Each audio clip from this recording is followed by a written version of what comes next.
जय हिंद दोस्तों। मैं रमाकांत जायसवाल स्वागत करता हूं आप सबका study with Rama YouTube channel पर। उम्मीद है दोस्तों कि आप सभी दोस्त स्वस्थ होंगे और अच्छे से पढ़ाई कर रहे होंगे और आप सबने आप तक जितना सब कुछ पढ़ाया है आपने अच्छे से पढ़ लिया होगा। आप सब जान ही रहे हैं कि हम क्या पढ़ रहे हैं, आधुनिक भारत का इतिहास यानी मॉडर्न हिस्ट्री को हम लोग पढ़ रहे हैं। हमने अपने पिछले वीडियो में 1857 की क्रांति तक की चीज़ों को कवर कर लिया है, यानी 1857 का जो रिवोल्ट हुआ था हमने यहाँ तक की चीज़ों को पढ़ लिया था। यानी इससे पहले हमारे लगभग 6 वीडियो आ चुके हैं। तो आप जितने भी नए दोस्त हों वो उन लोगों से एक निवेदन है कि प्लीज़ आप लोग एक क्रम से वीडियो को देखने की कोशिश करिए, यानी आप एक सीक्वेंस से चीज़ों को देखेंगे तभी आप चीज़ों को समझ पाएंगे। क्योंकि अगर आपको चेंजेस पता होंगे तभी आप इंटरलिंक कर पाएंगे, बीच से आप पढ़ेंगे तो चीज़ों को नहीं समझ पाएंगे। और जिन लोगों ने पिछले वीडियो देख रखे हैं तो वो आसानी से इसको समझ जाएंगे। तो आप सभी दोस्तों से उम्मीद है कि आप सब लोगों ने अच्छे से पढ़ा होगा और अच्छे से समझा हुआ होगा कि हम कैसे कैसे चीज़ों को पढ़ना है और हमें कैसे आगे लेकर चलना है।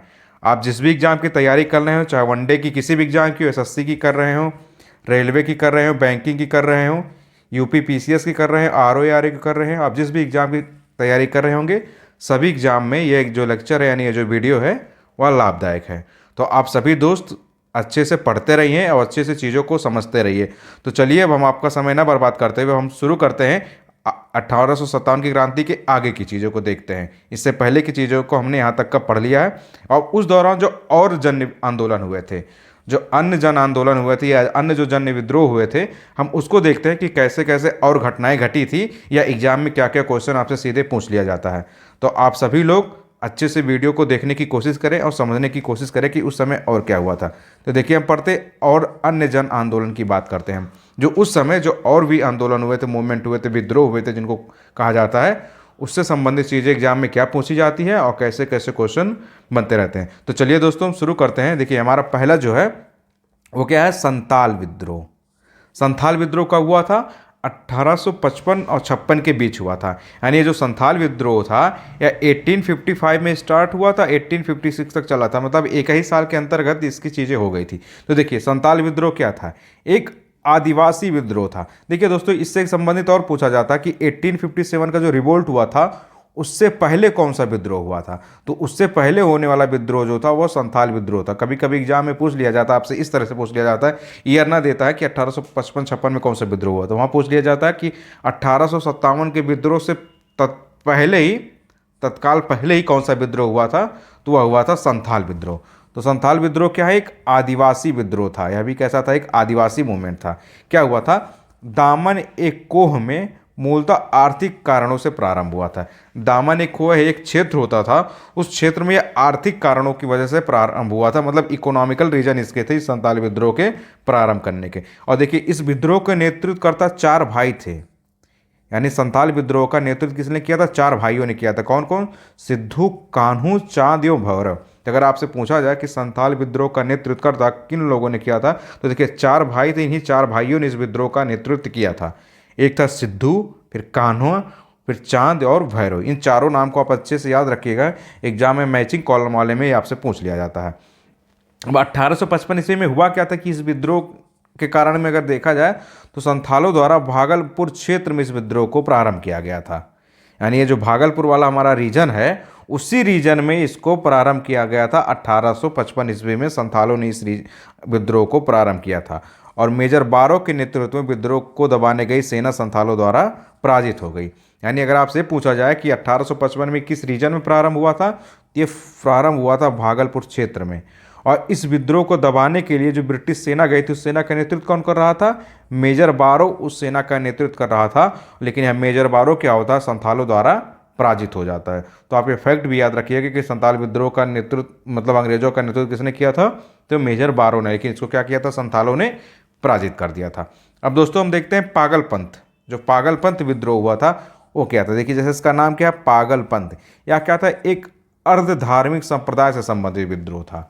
तो आपसे अगर एग्जाम में पूछ लिया जाए कि पागलपंथ क्या था, तो पागलपंथ जो था वह एक अर्ध धार्मिक संप्रदाय से संबंधित कैसा विद्रोह था?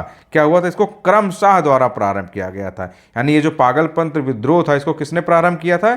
इसको प्रारंभ करने वाला था करम शाह। तो आप इसका नाम याद रखिएगा, करम शाह। जमींदारों के द्वारा मुजारों पर किए गए अत्याचारों के विरुद्ध यह आंदोलन था टीपू द्वारा। यानी करम शाह का ही पुत्र कौन था? टीपू। तो यहाँ वो टीपू सुल्तान नहीं है। तो अगर आपसे पूछा जाए पागलपंथ विद्रोह के बारे में तो आप दो नाम याद रखिएगा, एक था करम शाह के बाद इस विद्रोह का नेतृत्व कौन किया? इसी का पुत्र टीपू। ये वो टीपू सुल्तान हैदर वाला नहीं है। अब हुआ क्या था इसमें? इसमें क्या हुआ था, जमींदारों ने क्या किया था, मुजारों पर, यानी मुजारे किसको बोला जाता है? टीनेंट्स, यानी जो जमीन के मालिक होते थे, जो किसान होते थे, उन्हीं पर अत्याचार किया जा रहा था। तो उसी अत्याचार के विरुद्ध इस आंदोलन को प्रारंभ किया गया। तो दोस्तों आप ये भी याद रखिएगा कि पागलपंथ विद्रोह कब हुआ था, इसका नेतृत्व किसने किया था? करम शाह और टीपू ने। आप इस दोनों नाम को याद रखिए देंगे। अब देखिए एक है मुंडा विद्रोह, ये बहुत ही महत्वपूर्ण विद्रोह है, लगभग हर एक एग्जाम में इससे क्वेश्चन पूछे जा चुके हैं। तो आप याद रखिएगा मुंडा विद्रोह। तो मुंडा विद्रोह कब हुआ था? ये हुआ था 1899-1900 के बीच, यानी 1899 और 1900 के बीच हुआ था। तो आपसे पूछा जाए मुंडा विद्रोह कब हुआ था तो बहुत इंपॉर्टेंट है, 1899-1900 के बीच हुआ था। इसका एक अन्य नाम मिलता है उल गुलान या महान हलचल। तो कभी कभी एग्जाम में आपसे पूछ लिया जाता है कि उल गुलान, ये जो उल गुलान विद्रोह है यह किससे संबंधित है? तो उल गुलान विद्रोह ही मुंडा विद्रोह को ही बोला जाता है और इसी को महान हलचल भी बोला जाता है। तो आप याद रखिएगा, चाहे उल गुलान पूछा जाए या महान हलचल की बात की जाए तो किसकी बात करेंगे हम? मुंडा विद्रोह की बात करेंगे। और आपने इसको देख ही लिया कब हुआ था, 1899 से 1900 के बीच हुआ था। अब देखिए बिरसा मुंडा कौन था? ये नाम बहुत ही इंपॉर्टेंट है, बिरसा मुंडा को भगवान बिरसा मुंडा भी बोला जाता है। इनके संबंधित एक जयंती भी भारत में मनाई जाती है। तो आप इसको गूगल करके सर्च करेंगे तो आप पा जाएंगे कि बिरसा मुंडा या आदिवासी जयंती कब होती है। ये भी एग्जाम में क्वेश्चन पूछे जाते हैं। तो देखिए बिरसा मुंडा को क्या बोला जाता है? जगत पिता या धरती आबा, इनके अन्य नाम है। यानी मुंडा विद्रोह का नेतृत्वकर्ता कौन था? तो आप याद रखिएगा कौन थे? बिरसा मुंडा। इस बिरसा मुंडा नाम को आप याद रखिएगा। इनको क्या बोला जाता है? इन्हीं को जगत पिता या धरती आबा भी कहीं कहीं बोला जाता है। इन्होंने क्या किया? बिरसा मुंडा ने बोंगा की पूजा को छोड़कर सिंह बोंगा की पूजा को आह्वान किया, यानी अनेक देवता की पूजा को छोड़कर एक ईश्वर की पूजा का आह्वान किया।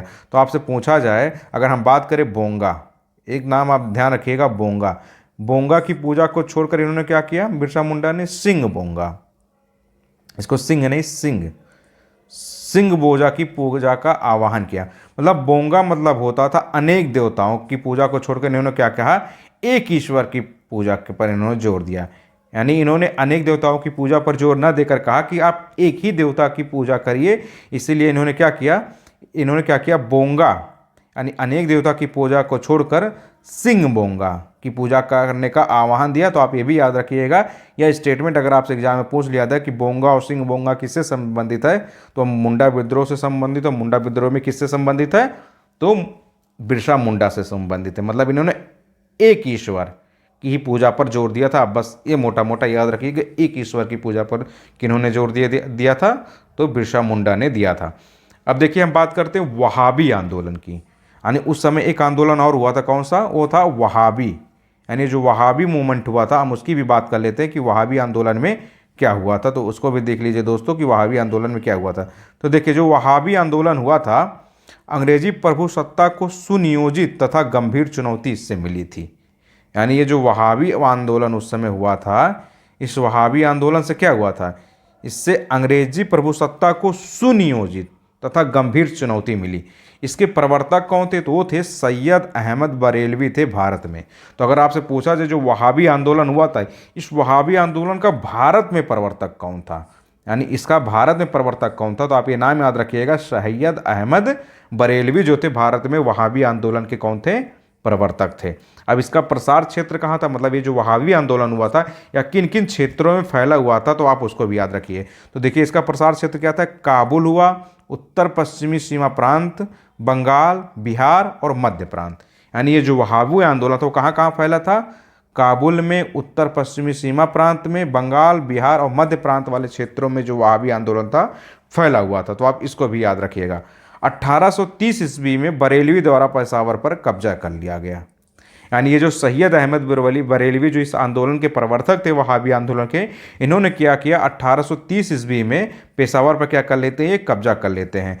अब अगर पूछा जाए कि सैयद अहमद बरेलवी की मृत्यु कब हुई थी, तो बालाकोट की जो लड़ाई हुई थी उसमें इनकी मृत्यु हो जाती है। तो यानी वहाबी आंदोलन के प्रवर्तक सैयद अहमद बरेलवी की जो मृत्यु होती है वह बालाकोट की लड़ाई में होती है। आप बालाकोट नाम याद रखिएगा, एक नाम कहीं मिलता जुलता है, आप गूगल करेंगे तो समझ में जाएंगे कि बालाकोट नाम और क्यों फेमस है।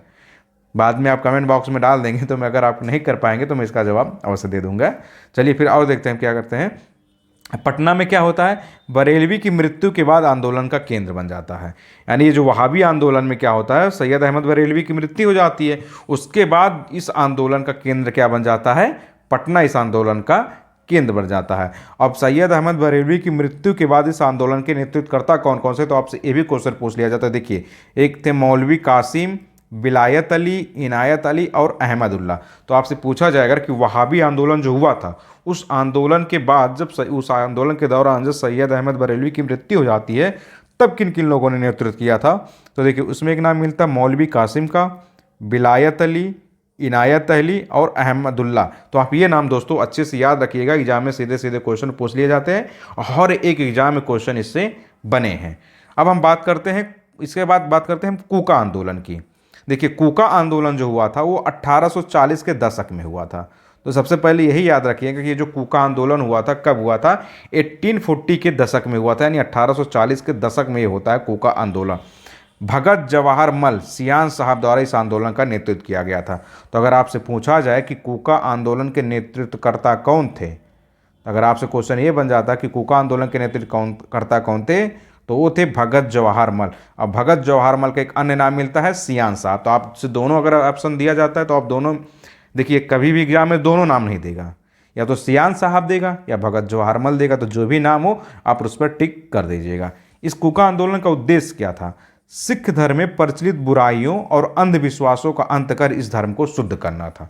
तो देखिए, जो कूका आंदोलन हुआ था ये इसलिए हुआ था, जो सिख धर्म है उस समय सिख धर्म में जो प्रचलित बुराइयां थी और जो अंधविश्वास आ गए थे, यानी सिख धर्म में प्रचलित बुराइयों और अंधविश्वासों का ही अंत कर सिख धर्म को शुद्ध करने के लिए कूका आंदोलन किया गया था। तो दोस्तों आप इस फैक्ट को भी याद रखिएगा। देखिए, आप जिस भी एग्जाम की तैयारी कर रहे हो, मॉडर्न हिस्ट्री हम जो पढ़ रहे हैं, यानी ये जो हमारा आधुनिक भारत इतिहास का जो लेक्चर है, यानी ये जो हम पढ़ रहे हैं, क्या पढ़ रहे हैं, आधुनिक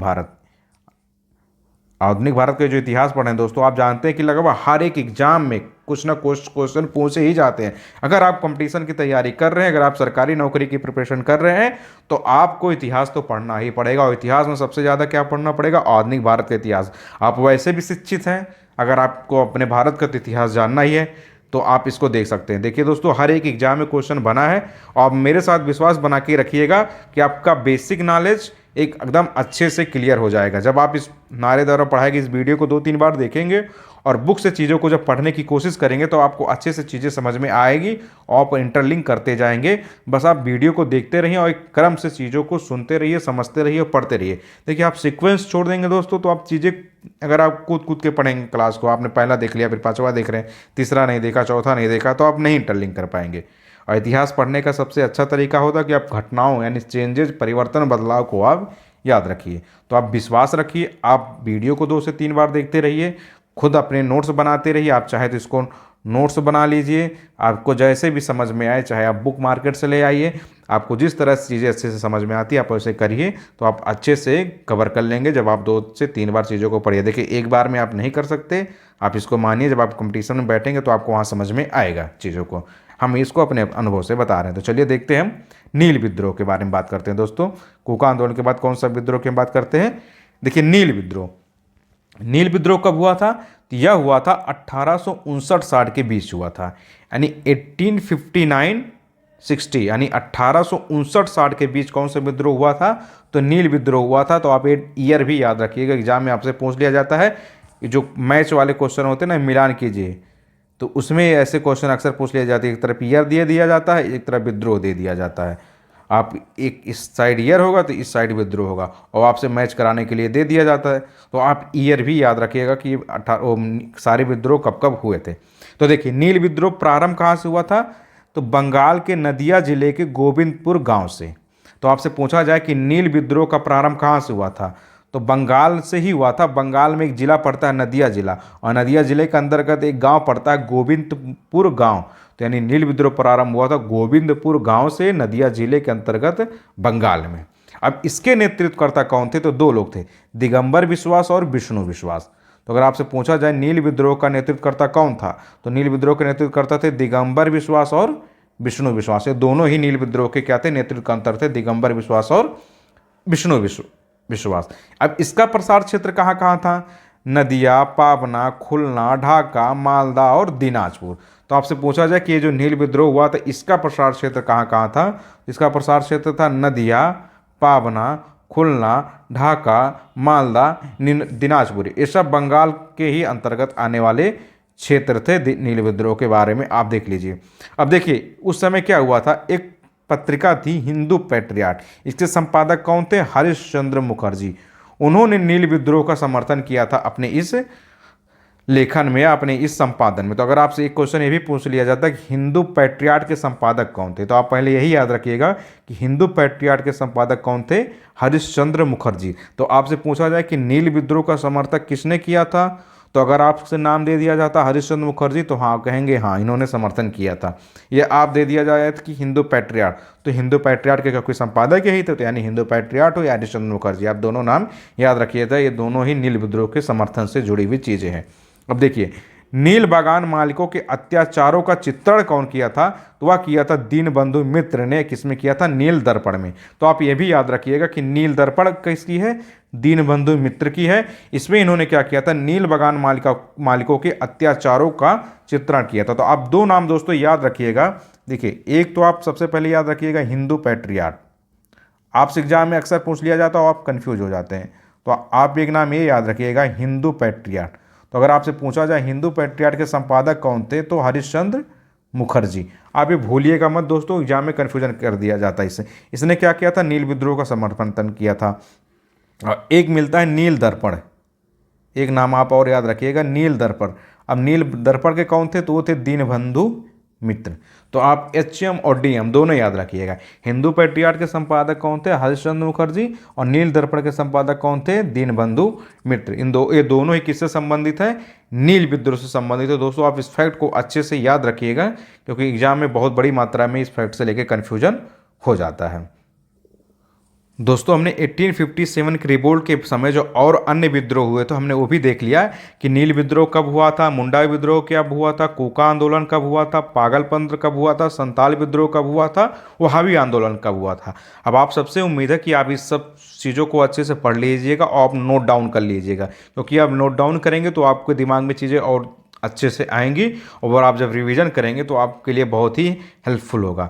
तो आप यहाँ तक की चीज़ों को हमने देख लिया कि जो उस समय अन्य आंदोलन हुए थे, क्या क्या घटनाएं हुई थी, आप सारी घटनाओं को याद रखिएगा। अब हम बात करते हैं आधुनिक भारत में जो शिक्षा का विकास हुआ था, यानी मॉडर्न इंडिया में उस समय आधुनिक भारत में जो शिक्षा का विकास हुआ था, जो एजुकेशन का डेवलपमेंट हुआ था, हम उसकी बात करते हैं। किसकी हम बात करते हैं, उस समय जो एजुकेशन यानी उस समय जो शिक्षा का विकास हुआ था, अब हम उसके बारे में बात करते हैं कि उस समय क्या क्या हुआ था। तो देखिए दोस्तों हम उसको भी देख लेते हैं, इसी वीडियो में इसको भी कवर कर लेते हैं। तो देखिए क्या हुआ था, अब हम बात करते हैं अंग्रेजों द्वारा स्थापित प्रथम मदरसा की। यानी अंग्रेजों ने जो प्रथम मदरसा स्थापित किया था वो कहाँ किया था, कलकत्ता में किया था। किसने किया था, वारेन हेस्टिंग्स के द्वारा किया गया था 1781 में। तो अगर आपसे क्वेश्चन ये पूछा जाता है कि अंग्रेजों द्वारा स्थापित प्रथम मदरसा, यानी अंग्रेजों ने अपना प्रथम मदरसा कहाँ स्थापित किया था, तो वह किया था कलकत्ता में किया था। कब किया था, वारेन हेस्टिंग्स के समय में किया था, 1781 में किया था, 1781 में। कलकत्ता वारेन हेस्टिंग्स से 1781, इसको आप याद रखिए। प्रथम प्रमुख कौन थे इस मदरसा के, तो वो थे मौलवी मुइजुद्दीन। तो अगर आपसे पूछा जाए कि ये जो कलकत्ता में मदरसा स्थापित किया गया था, इस मदरसे के प्रथम प्रमुख कौन थे, तो प्रथम प्रमुख थे दोस्तों मौलवी मुइजुद्दीन। आप इसको भी याद रखिएगा। फारसी, अरबी और मुस्लिम कानून की शिक्षा दी जाती थी। यानी ये जो मदरसा स्थापित किया गया था कलकत्ता में, इसमें किसकी शिक्षा दी जाती थी, तो इसमें देखिए फारसी, अरबी और मुस्लिम कानून की शिक्षा इस मदरसे के अंतर्गत दी जाती थी। अब हम बात करते हैं संस्कृत कॉलेज की। यानी उस समय जो संस्कृत कॉलेज की स्थापना कहाँ की गई थी, तो उस समय संस्कृत कॉलेज की स्थापना की गई थी बनारस में। किसके प्रयासों के फलस्वरूप, जोनाथन डंकन के प्रयत्नों के परिणाम स्वरूप। कब, 1791 ईस्वी में। तो यानी अगर आपसे पूछा कि प्रथम संस्कृत कॉलेज की स्थापना कहाँ की गई थी, तो बनारस में की गई थी, जोनाथन डंकन के प्रयास से की गई थी 1791 में। तो देखिए आप यहाँ इंटरलिंक इसको ऐसे कर लेंगे। अगर आपसे मदरसा पूछा जाए तो कब किया गया था, 1781 में, यानी 1781 में। अब इसके 10 साल बाद, यानी आफ्टर 10 ईयर, क्या होता है 1791 यानी 1791 में किसकी स्थापना की जाती है? संस्कृत कॉलेज की स्थापना की जाती है। तो ये दोनों नाम याद रखिएगा, जोनाथन डंकन ने किया था संस्कृत कॉलेज की स्थापना और मदरसे की स्थापना किया था वारेन हेस्टिंग्स ने। अब इस संस्कृत कॉलेज की स्थापना का उद्देश्य क्या था? हिंदुओं के धर्म, साहित्य और कानून का अध्ययन। हिंदुओं के धर्म, साहित्य और कानून का अध्ययन, इसका उद्देश्य था किसका? संस्कृत कॉलेज की जो स्थापना की गई थी बनारस में। तो दोस्तों आप ये दोनों इफेक्ट याद रखिएगा। अब हम बात करते हैं चार्ल्स विल्किंस। एक नाम आप यहाँ देख रहे होंगे, एक नाम क्या है यहाँ पर? Charles Wilkins. इन्होंने क्या किया? भगवत गीता का प्रथम आंग्ल अनुवाद किया और इसका प्रस्तावना किसने लिखा था? वारेन हेस्टिंग्स द्वारा लिखा गया था। तो दोस्तों ये बहुत ही इंपॉर्टेंट है। अगर आपसे पूछा जाए कि ये जो भगवत गीता है, जो श्रीमद् भगवत गीता है भगवान कृष्ण का जिसमें उपदेश है, इस भगवत गीता का पहली बार आंग्ल अनुवाद यानी पहली बार इंग्लिश में इसका अनुवाद किसने किया है? इंग्लिश लैंग्वेज में। तो आप इसको याद रखिएगा, इसका पहली बार अंग्रेजी में अनुवाद कौन करता है? तो वह करता है चार्ल्स विल्किंस। आप इस नाम को दोस्तों याद रखिएगा, एग्जाम में बहुत क्वेश्चन पूछा गया है कि भगवत गीता का प्रथम आंग्ल अनुवाद यानी पहली बार अंग्रेजी में अनुवाद कौन किया था? तो उसने किसने किया था? Charles Wilkins. आप इस नाम को याद रखिएगा। और इसका प्रस्तावना किसने लिखा था? तो इस प्रस्तावना को लिखा था वारेन हेस्टिंग्स ने। यानी ये जो अनुवाद किया था वो किया था चार्ल्स विल्किंस ने भगवत गीता का, लेकिन इसका जो प्रस्तावना था उस प्रस्तावना को किसने लिखा था?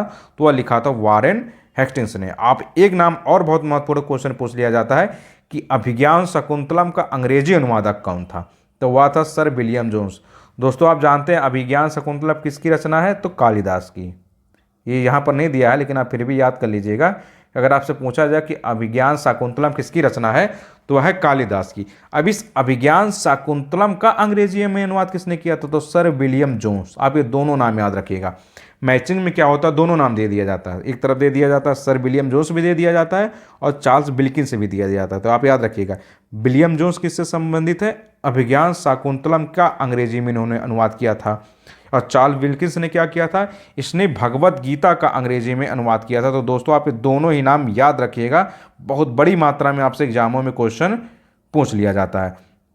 अब हम बात करते हैं उड डिस्पैच की, यानी उड डिस्पैच या उड घोषणा पत्र की हम बात करते हैं, उसमें क्या क्या प्रावधान किया गया था, तो उसको भी आप देख लीजिए।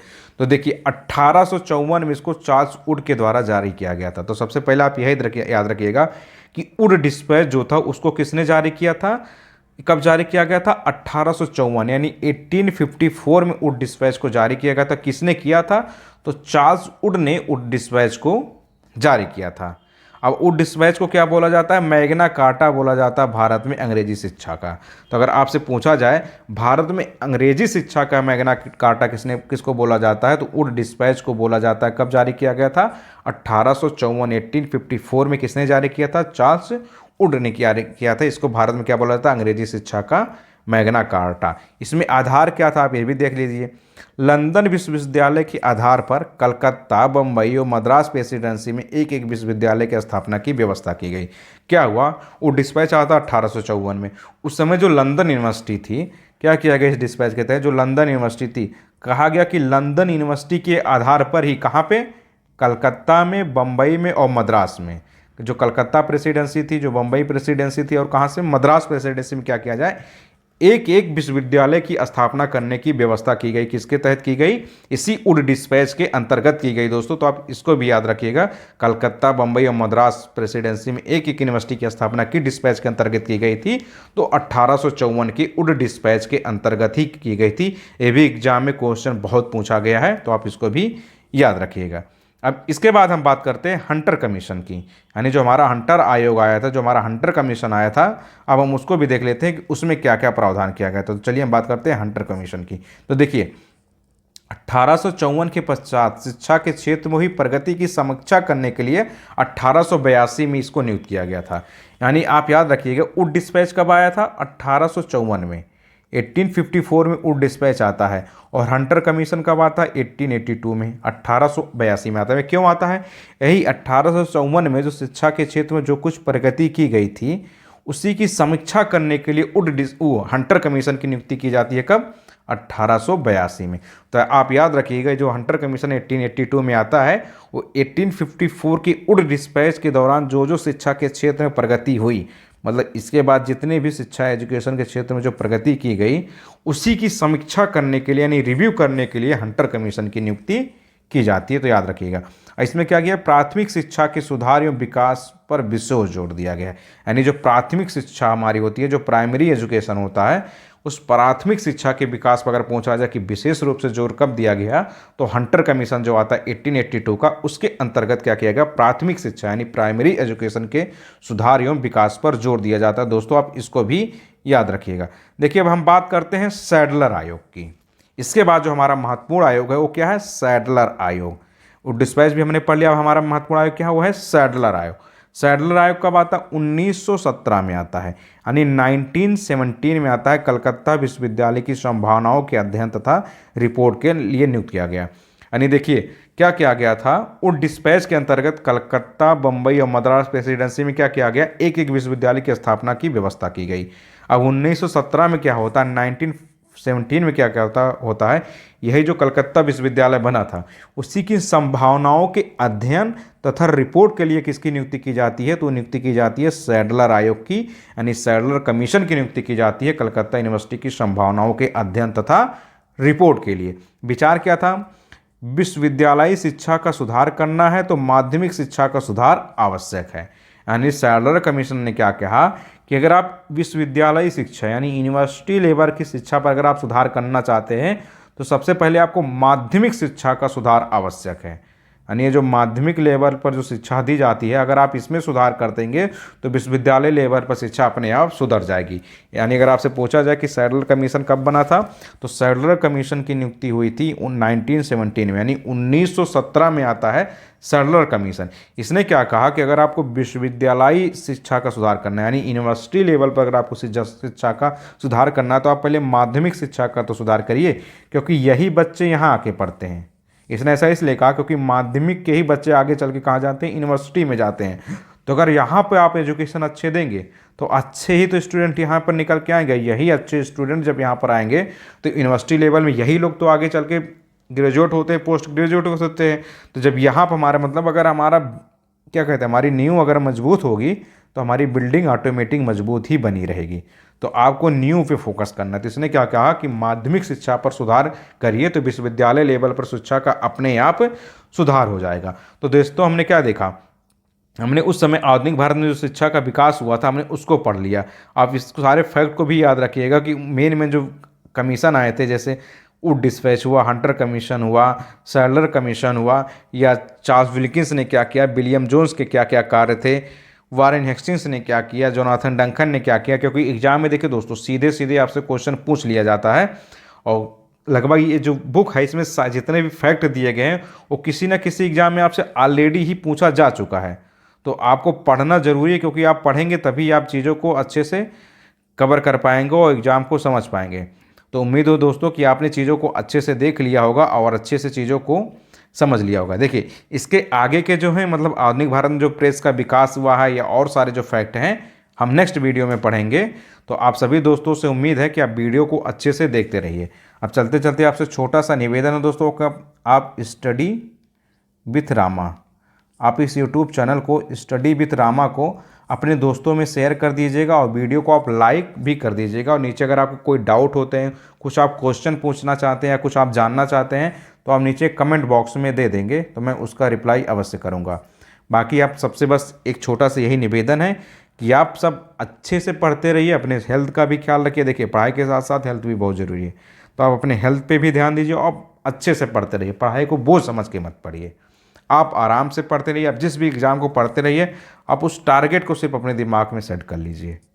आप अगर बैंकिंग की तैयारी कर रहे हो, रेलवे की तैयारी कर रहे हो, एसएससी की तैयारी कर रहे हो, यूपी पीएससी की तैयारी कर रहे हो या आरओ एआरओ समीक्षा अधिकारी, आप जिस भी एग्ज़ाम की तैयारी कर रहे हो, सिर्फ उसके पैटर्न को, उसके सिलेबस को, उसके टारगेट को अपने दिमाग में फिक्स रखिए और उसी हिसाब से आप तैयारी करते रहिए। आप चीज़ों को बर्डन मत समझ के पढ़िए, आप हिस्ट्री को एंजॉय करके पढ़िए। मैं अच्छे से पढ़ाने की कोशिश भी कर रहा हूँ, आप देखिएगा। आप एक बार जब वीडियो देखेंगे उसके बाद आप जब बुक उठाएंगे या अपने ही जो बनाएंगे, आप जो नोट डाउन करेंगे या जो नोट्स बनाएंगे, आप उसको जब पढ़ेंगे तो आपको चीज़ें बहुत ही अच्छे और बहुत क्लियरली रूप से समझ में आएगी। तो दोस्तों उम्मीद है कि आप सब स्वस्थ रहेंगे और अच्छे से पढ़ाई करते रहेंगे। तो चलिए हम अगले अपनी वीडियो में मिलेंगे अगले टॉपिक्स को लेके, आधुनिक भारत में प्रेस का विकास कैसा हुआ है। तो ठीक है दोस्तों, बहुत बहुत धन्यवाद आप सबका वीडियो को देखने के लिए। चलिए मिलते हैं फिर नेक्स्ट क्लास में। जय हिंद।